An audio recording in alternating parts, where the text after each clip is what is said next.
So you want to learn how to edit your fall photos? Stick around to find out how to get your autumn colors to really pop. Hey guys, what's going on? Myles here with an all-new photography video. In today's video, we are going to be looking at part number 2 of my 3-part series on how I edit my fall photos. I'm going to be teaching you just how I get my autumn colors to really pop and what tips and tricks I use to make sure that I can get my edits done quickly. Now remember, as always, if you have not done so already, smash that subscribe button down below and also make sure to click that notification bell so you never miss another one of my videos. Alrighty guys, let's dive in and check out how I edit my fall photos.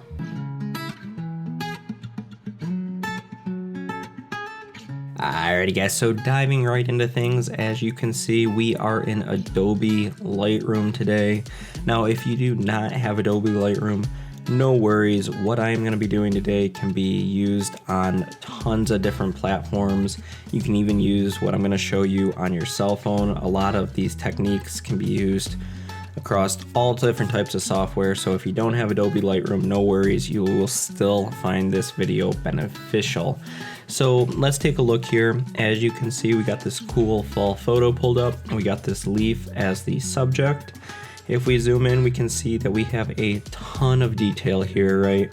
We can see all the texture within the leaf. We got all these cool little red lines going everywhere. This is going to be a very, very cool photo once we're done. Now, some things to note, we got a lot of green in this image. So if we take a look up in this left-hand corner, and even over here in this right-hand corner, there is a lot of green. Now, the problem with green is it's more of a summer color. So we're gonna work, and I'm gonna show you guys how we can turn the green more towards your yellows, your oranges, and your reds, because those are what you wanna focus on when you're talking fall colors. The other thing we gotta work on is if we look at the histogram up in the top right corner, we are all the way over to the left. This means that we are more focused on the shadows, and we might wanna bring it over to the center a little bit and lighten this image up. So anyways, that's some things we're going to be working on. Let's dive in and work on this. So the first thing I like to do with all of my images is we are going to scroll down and we are going to enable profile correction. Now, if you don't know what profile correction is, no worries. All it's doing is correcting for your lens. So for example, I shot with a 24-105. There was a little bit of a vignetting. The image was a little round. So what happened is when I enabled profile correction, it flattened out the image and got rid of that vignette. That's all it's doing. So this gives us a good starting ground. So we're gonna scroll back up here, and the first thing we're gonna do is we're gonna increase the exposure. Now this varies image to image, right? So just because I'm doing it doesn't mean you need to for your image. But as I showed you guys earlier, up in the histogram we were on the dark side. So I knew I needed to brighten up that exposure a little bit. Also, I could tell you I shot the photo a little underexposed. So that is going to be the first thing I do. The other thing we're going to do is we are going to increase the temperature quite a bit to right around 6,000. And this is because we want it to be more warm. The image was pretty cool, and cool colors are more of your your winters or nighttime photos, and we want it to be a little bit more warm, like your fall or your summer photos. So by increasing the temperature, you add more warmth back to the image. So from there, we're going to come back down and we're going to increase the contrast just a bit, and then we're going to work on our highlights, shadows, whites, and blacks. Now, as always, I like to drop my highlights. I'm just not a fan of highlights, so I like to drop them down quite a bit. In this case, I'm pretty much going to cancel them completely out. We're going to go all the way down to 92 here. I'm not really paying attention to the sliders. I'm focusing on the image and kind of just shifting it to where my eye thinks it needs to go. So once we've adjusted the highlights, we're going to move to the shadows. Now I'm going to bump these up quite a bit to adjust for the highlight. We're going to increase the whites. Now by increasing the whites, we're going to add some brightness back to this image, since we got rid of most of the brightness with the highlights. And we're going to also drop the blacks to give us some separation. Something like that. So if we do the before and after, and just so you know, that's the pipe key or the backslash key. If we do before and after, you can see that we are 100 times better than where we started. So one more time, before and after, and we are looking good. So the next thing we're gonna do is we're gonna come down to the texture, clarity, and dehaze. Now for this photo, I can tell you that there is already quite a bit of texture, so I'm not gonna play with that slider. However, I can increase the clarity a bit. Now, as I talked about before, you need to be careful when you're playing with clarity. Watch what happens when I bump it all the way up. Right, the image is starting to look non-realistic, right? It's looking too fake. There's not that much clarity in the photo to begin with. So by bumping it up, you're just kind of making the image look non-realistic. So we're gonna bump that back down. Now, as another tip, if you click on the name in Adobe Lightroom, so for example, I'm gonna click on clarity, just double click. What happens is it resets the slider to 0. Kind of nice trick, that way you're not trying to type in 0 or having to try to adjust it all the way back. So let's bump up the clarity just a bit. Something like that, looks good. And we're gonna increase the dehaze just a bit. So once we're done with that, we're gonna move to our vibrance and saturation. Now this image already has a ton of saturation, so I'm not gonna be adjusting that slider. However, I will increase the vibrance just a bit. And that's just to make the leaf pop a little bit more. Again, that's what I want the focal point of my image to be, is that leaf. So by adding a little bit more vibrance, it's gonna stand out just a hair more. Next, we're going to come down to the tone curve. Now, this is the most important part for me. I love the tone curve. You can do a ton of different techniques with it. So to start off, we're going to put 3 dots on it. All right, now, one thing you need to pay attention for on this graph is where is your hump, right? And for me, it's in the right side again, so more on my shadows. So that's just telling me that that's going to be more of the drastic, more drastic. So if I start playing down here, right, I'm gonna see more than if I start playing with the highlights. So I'm gonna start, I like to always start with my highlights when using the tone curve. So I'm gonna put a 3rd dot, or up here, or actually I should say a 5th dot. So what I'm gonna do is I'm gonna drop this down here, and this is just taking the edge off the whites. I'm not a fan of super white in my images, so by pulling that down, I'm turning it into more of a gray color. The other thing I'm gonna do is, let's see here, I'm just playing with it a little bit to see what's going on.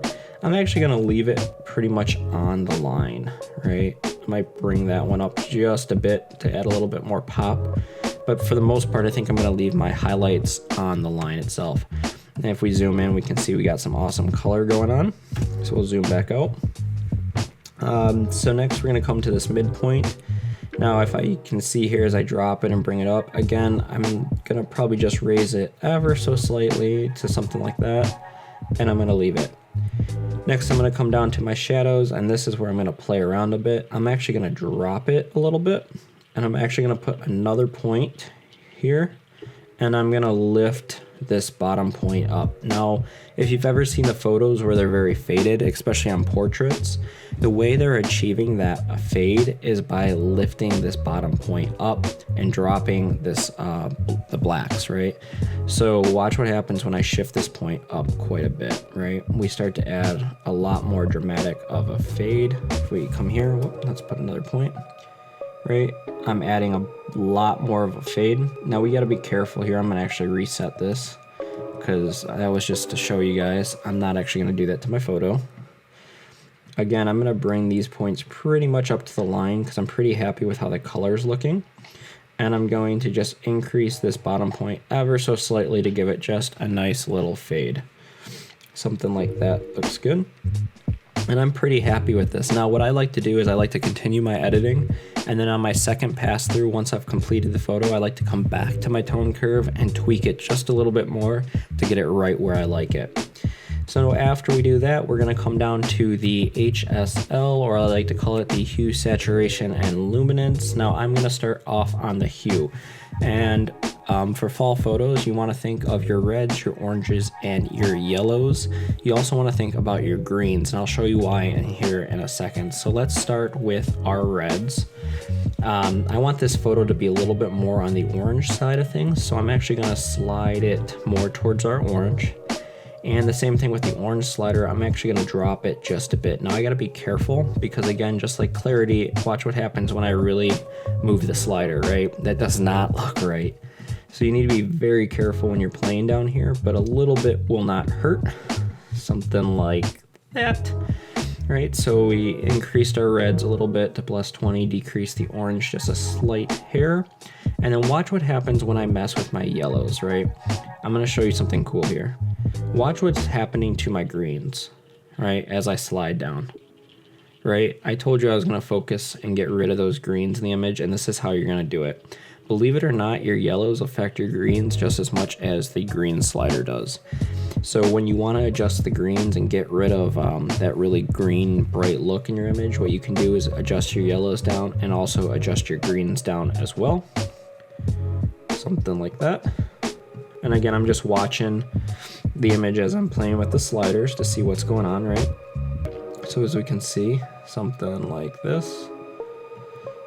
And watch the green as well, something like that.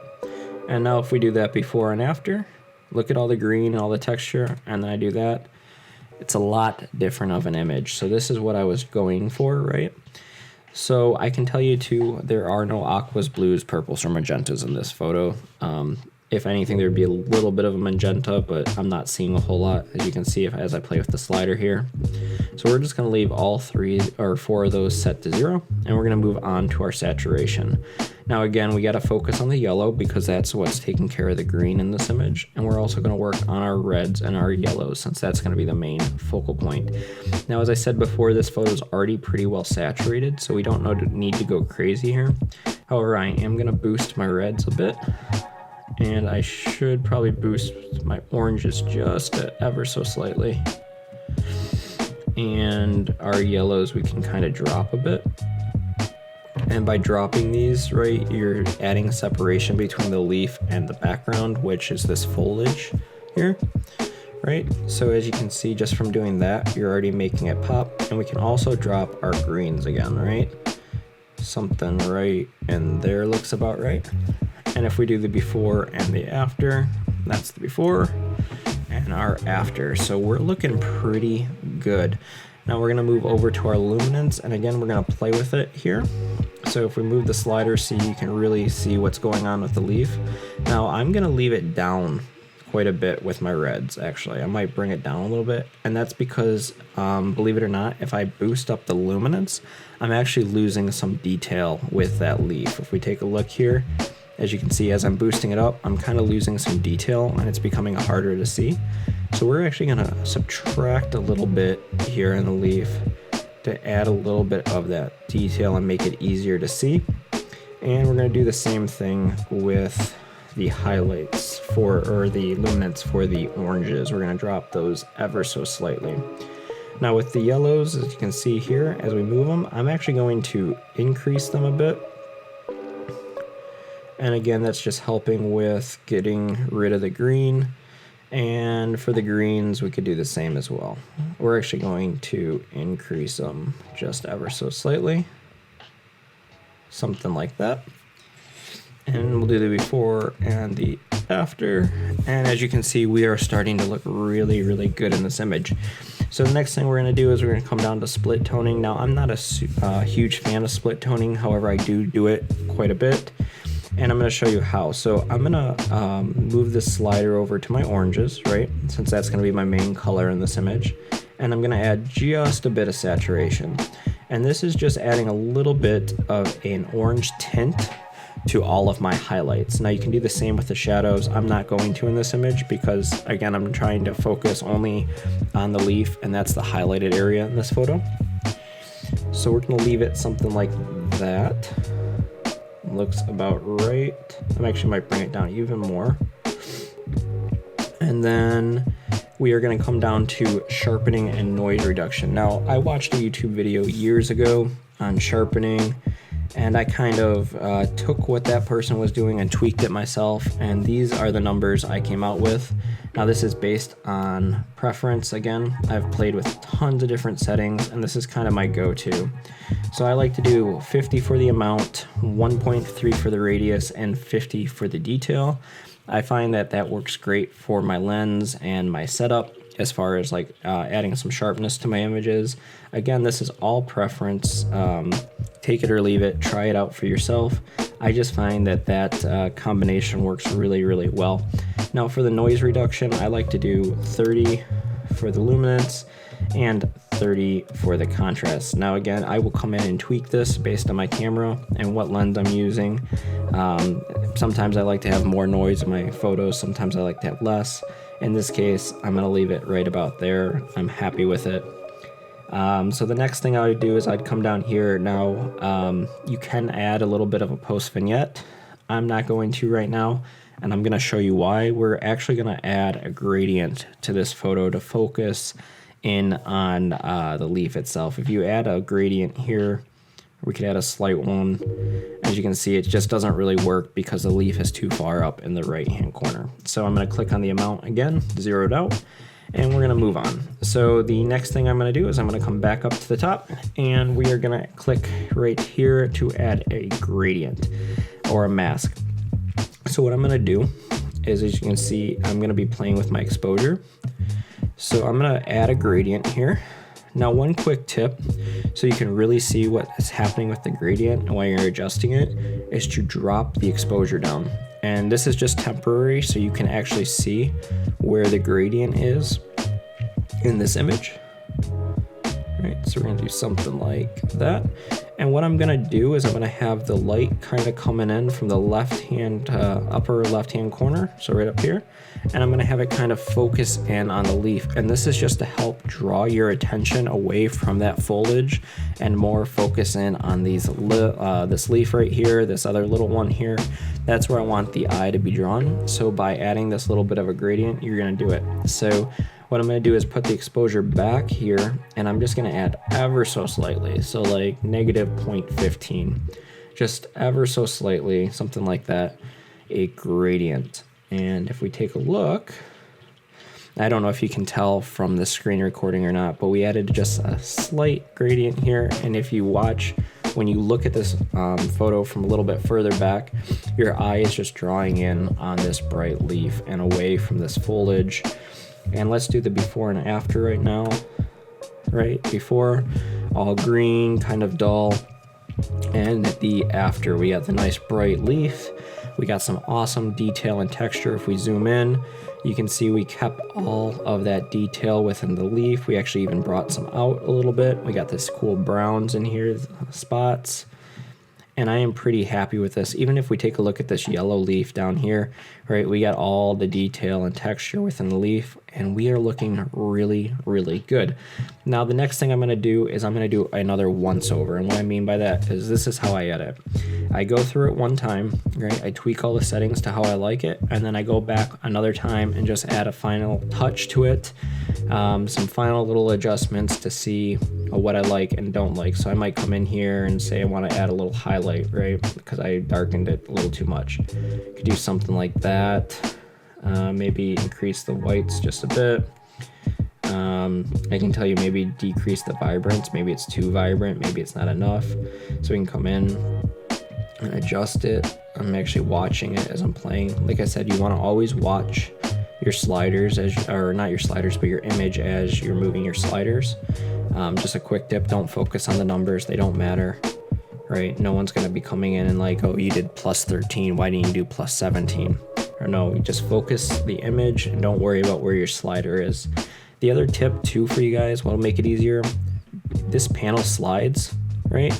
Slide it all the way to the left, right? This makes adjusting the sliders a lot easier.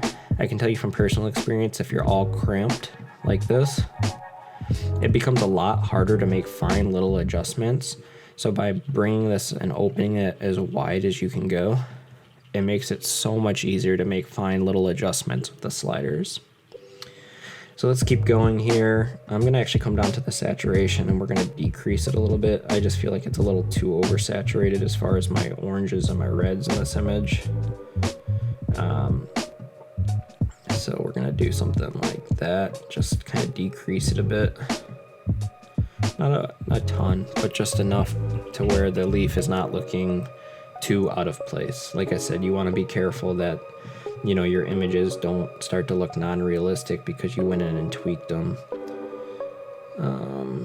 Again, I'm just playing with it based on just based on what I know and what I'm trying to achieve. We're gonna add just a bit of luminance to bring that back. Something like this.